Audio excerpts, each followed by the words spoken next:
Hello, everybody. This is Mr. Shaw, and this week in art, we're not going to be talking about a specific artist or a particular style of art.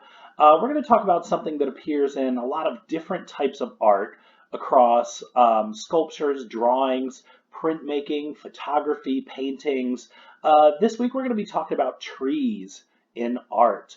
And we're going to look at some of the different ways that artists represent trees in paintings and drawings and sculptures, as well as how we can use the science of trees to draw trees that are recognizable as trees, even though they might not be very realistic looking trees. Let me show you what I'm talking about. So one of the first artists we're going to look at today is the artist we actually studied last week. His name is Vincent Van Gogh. And we learned last time that Vincent Van Gogh's style is kind of defined by these wiggly lines, these little brush strokes that he would paint his whole picture in. Other than that, he also used what were called adjacent colors. We see in the leaves of this tree, they're yellow, they're green, they're brown, they're orange. And these are the colors that Vincent van Gogh really would have seen in trees while he was painting them. He was an artist that liked to go outside and actually look at the things. But even if we can't look at an actual tree, knowing a little bit about how trees are built, how trees are made, will actually help us draw our own trees.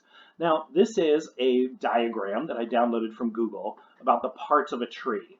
Now, one part of the tree that we don't typically see are the roots, because the roots are underground. So in actuality, in reality, the line of the ground where the dirt and the grass and maybe some flowers would be about here, and the roots are underneath the tree. So it's typically not something we would draw. But we do see the parts of the tree, the trunk. That's the part of the tree that grows straight up from the ground. We see branches. Those are the sticks that grow out from the trunk. Out from the branches, we have pieces called twigs. And the twigs are those smaller branches that grow out from the branches that grow out from the trunk. Coming out from the twigs and the branches are leaves, and those leaves can change depending on the type of tree it is, or even what season it is. In the winter, many trees don't have any leaves on them. In the fall, these leaves can change color, they can fall from the trees. And as some of you might be seeing now in the spring, those trees are typically full of little tiny leaves, little baby leaves getting ready to open up, and those are called buds. Now, this whole section of the tree, this big fluffy top section, is called the crown. And that's the part of the tree where we see this explosion of color, where we see all of these leaves and branches and twigs growing out from the trunk. Now, those parts of the tree are all very handy to us, but they don't always have to be drawn exactly like this. Let me get rid of this little squiggly line here. This is the way that Vincent van Gogh would have done it in his own particular style. But that's not the only way to draw or paint or even create a tree. Here are some examples by some other artists who have represented trees in a lot of different ways. I'm going to start here in the top right-hand corner. This is actually a drawing by an artist whose name is Deanna Leavitt. I thought it was kind of funny because she has the word leave in her name. And this is actually a pencil drawing done on individual pieces of paper. And she drew that tree very, very realistically using her pencil. This is a very old piece of art from a country called India on the other side of the world, but you can still see these branches and these twigs growing up and then the flowers coming out from there. This is a painting by an artist whose name is Gustav Klimt, and he painted a tree not in a very realistic way. He created all the branches and twigs with just these swirly lines, this pattern that fills up the space in between these people. Now, even though that tree doesn't have leaves, we still recognize it as a tree because it has that central trunk shape, and then it has branches getting smaller and smaller into the twigs as it moves away from it. Same with this painting by an artist whose name is Jacques Beck or Jacques Beck. I'm not sure how to pronounce it exactly. I found this painting online and I thought it was very interesting because even though the colors aren't the real colors of the tree, even though we don't see the little twigs coming off these branches, even though we don't see any leaves, it's still very recognizable as a tree because that same similar shape that we see in all of these images is very much the same because trees are instantly recognizable in the real world. so they should be in art as well. This last one is one of my favorite representations of a tree, and it's actually a sculpture in metal by an artist whose name is Toyin Folorunsho. And he actually, or not quite carved, but he pressed down the negative space in this image. And you can see there's two animals on either side of this tree growing up the middle. We can see the trunk and we can see these branches. And then we see this pattern of shapes that makes me think of the leaves in the tree, making that crown shape that we see at the top of a real tree. So it doesn't matter what material you're making your tree out of. It could be paint, it could be drawings, it could even be a sheet of metal like Toyin Folorunsho. But as long as you stick with those basic shapes, it's going to be recognizable as a tree, and you can use them in any kind of picture you want. So the next thing I want to look at is just all the different kinds of shapes and varieties of trees that are out there. Now, one of the trickiest things about drawing a tree is trying to get the shape exactly right. And the good news about that is that there are no trees in the world that are exactly the same.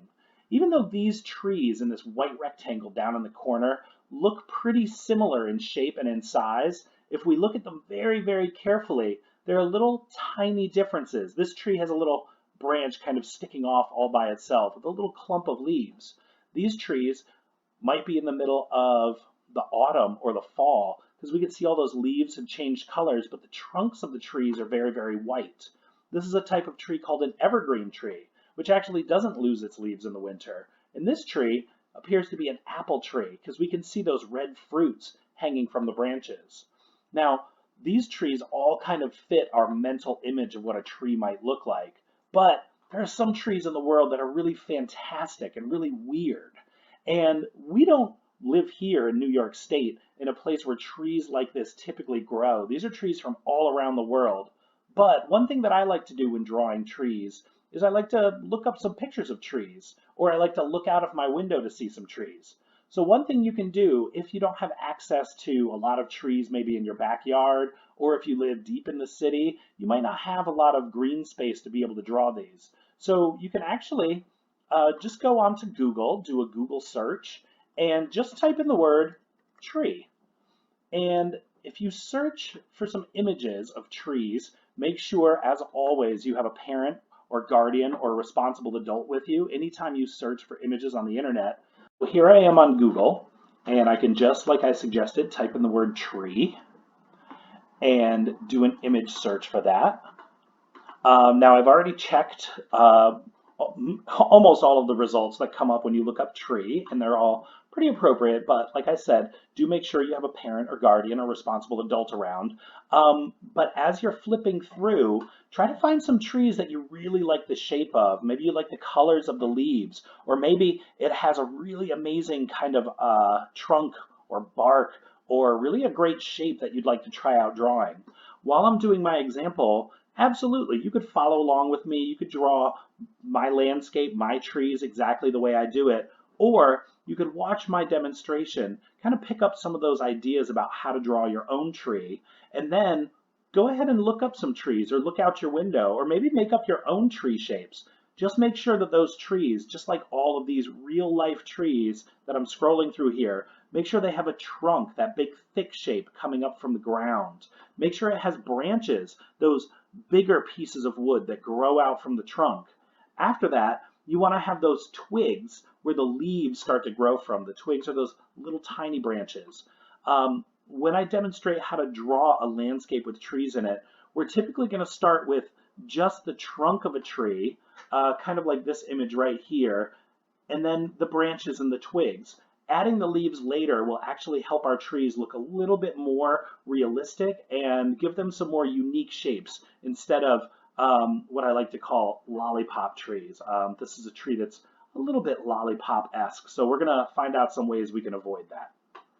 So if you want to right now, go ahead and pause this video, find yourself some paper, pencil, your coloring tools, your markers, and once you see my piece of paper, please be ready to draw, follow along, and learn how to draw some trees of your own. All right, so now I have all of my drawing tools. I'm ready to draw some trees in some different styles. If there's a particular style you want to stick with, if you want to draw all of your trees the same way, you can. If you want to draw your trees a little bit different for each one, kind of like I'm going to do today, you can do that. Um, Initially, I'm not going to color everything in. I will have a fast motion version of me coloring at the very end so you can see my finished picture. If you have the time and if you have the tools to do it, please try to finish your picture correctly. Don't forget to color in the negative space. Don't forget to color in all of your branches and your trunks and your leaves. Finishing our pictures is one of the things that we have to do as artists, not only to let people know that we're done, but also so that it's easier to appreciate all the skills you have. You don't want to do just half the work. People will think you're half the artist. So if you're ready to go, let's follow along and see what we can do. First thing I want to do is I just want to give myself some ground, some nice dirt for my trees to grow in. So I'm just going to draw a couple of curved lines. I'm going to draw one here. This will be my foreground for my first, second, third, and fourth graders. We know that landscapes have a foreground, a middle ground, and a background. I'm just going to do a foreground and a middle ground today. I want to fill up my picture with a lot of trees, so I don't really need mountains and clouds. I'm not going to worry about the sky at this point. So I'm starting out and I have some nice hills. I drew those with pencil, but I'm going to be very brave. I'm going to move on with marker. Now, if you're not super confident about your trees yet, don't be afraid to draw everything first with a pencil, and then if you want to trace it with a marker or a crayon later, you can absolutely do that. I'm going to do this so it's a little easier to see and so you guys don't have to watch me go back and trace everything again.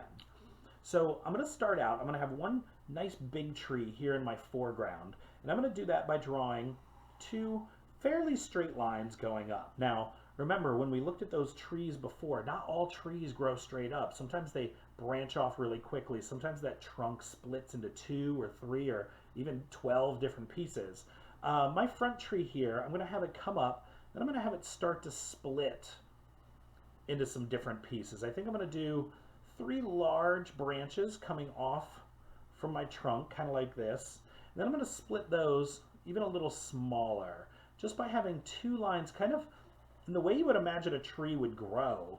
I can have some of these branches coming all the way off the page, and when I get to the edge of my paper, I can have some long, skinny ones. And I'm kind of imagining this tree growing, starting from a seed and sprouting up and spreading its branches and its twigs in all these different directions.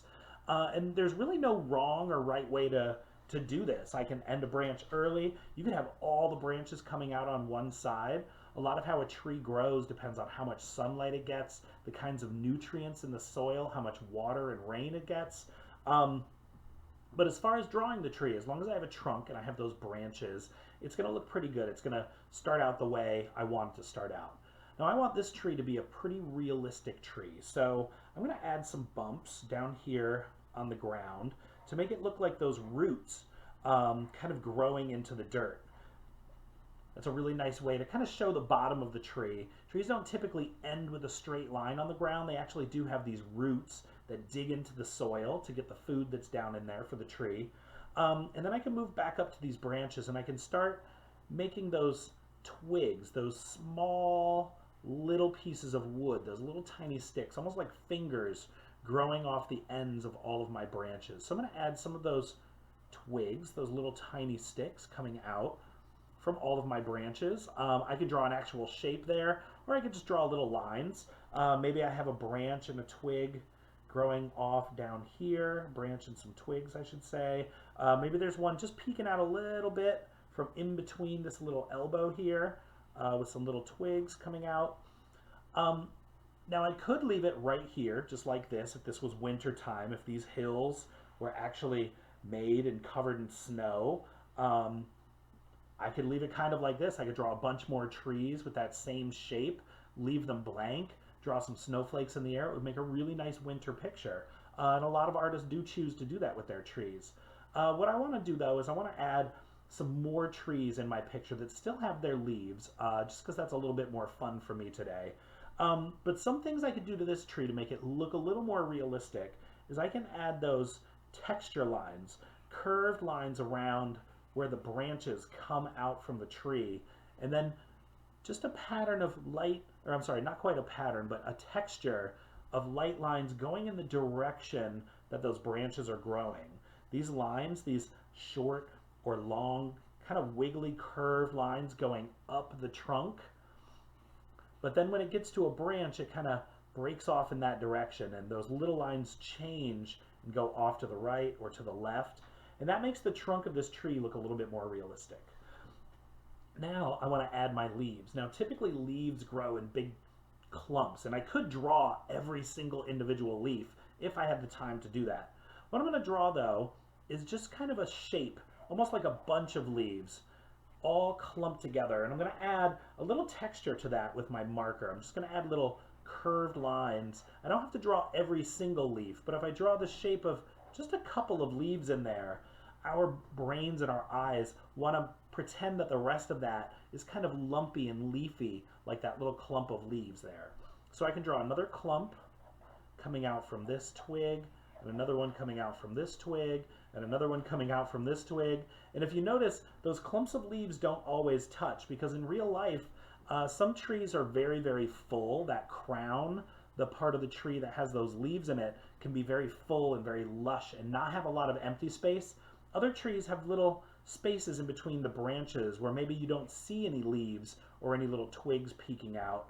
And that's okay too. There's really not a lot of wrong ways you can make a tree. As long as it has some kind of trunk and some kind of branches, maybe even leaves or fruit, it's definitely going to look like a tree. And as long as people can recognize it as a tree, it doesn't have to be totally realistic like this one. So I'm actually going to stop with this tree here. I think it looks pretty good. Oop, I'm going to add a couple more leaf shapes just to give it a little more texture up here in the crown.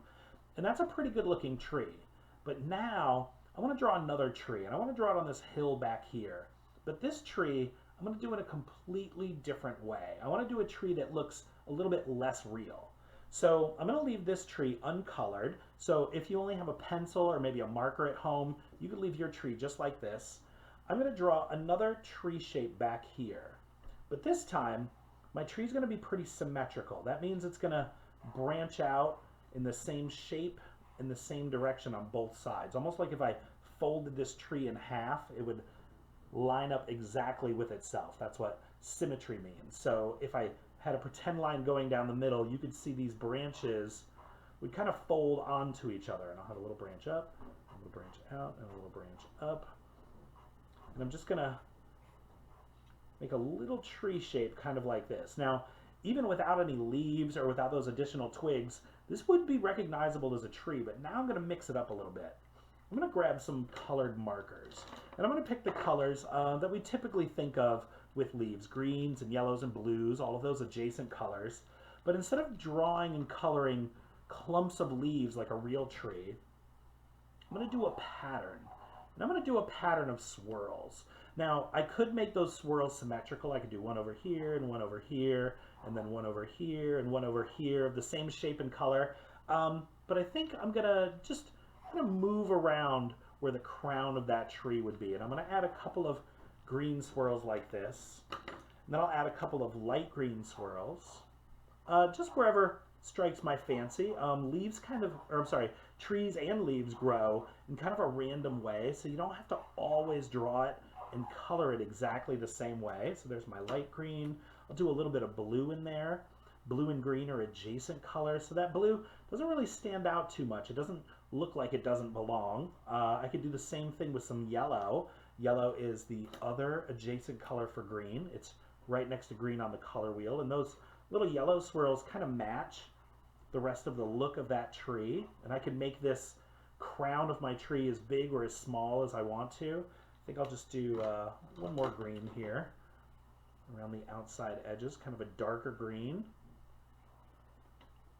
And now, even though I didn't draw actual leaves, this tree, which is a little bit more cartoony and a little bit more stylish, still looks like a tree. It's just a tree in a different style, and that's perfectly okay. I could do the same thing back here. If I had another tree a little further away, notice how this tree's smaller than this tree. If I draw another tree back here, I could make it even smaller. In this tree, I'm going to do just kind of a very simple, almost cartoony tree. Just a very simple trunk, one branch, one twig. Now this time, instead of drawing each individual branch, I'm just going to add a couple of large separated shapes of leaves. Now the outside shape isn't very exciting. It doesn't have a lot of texture to it. But what I can do is, instead of drawing all of those leaves, I'm going to color them. And this time I'm going to use some fall colors. Maybe this tree, maybe it's September, and you know how some trees turn color before some other ones? This will just be a tree that's starting to change colors. And I'm just going to fill in all of these individual leaves, all of those colors that I might see in a tree in the fall. Now this one actually looks kind of like an apple tree now. I could color the rest of that green, or I could add some other colors like orange as a color I often see leaves turning in the fall. I could have maybe some peach or some pink in there. There's some trees that turn kind of a pinkish color. Ooh, I already have orange. This is black. We might also have maybe some brownish green leaves in there. I'll try to fill in some of that space.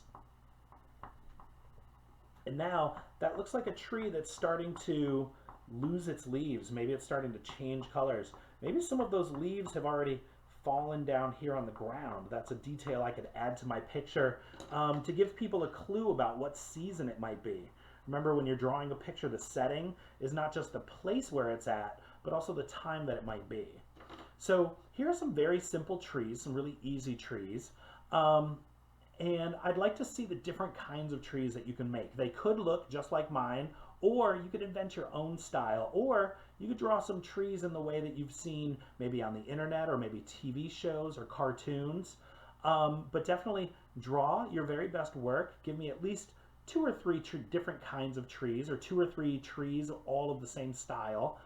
And then snap a picture of that, send it to me on Seesaw, and I'd love to see your finished work. I'm going to speed up my video now so that you can see my finished picture, and I'm going to try to do some interesting things in here to make it look super special for you guys. So hold on one second and stay tuned for the message at the very, very end.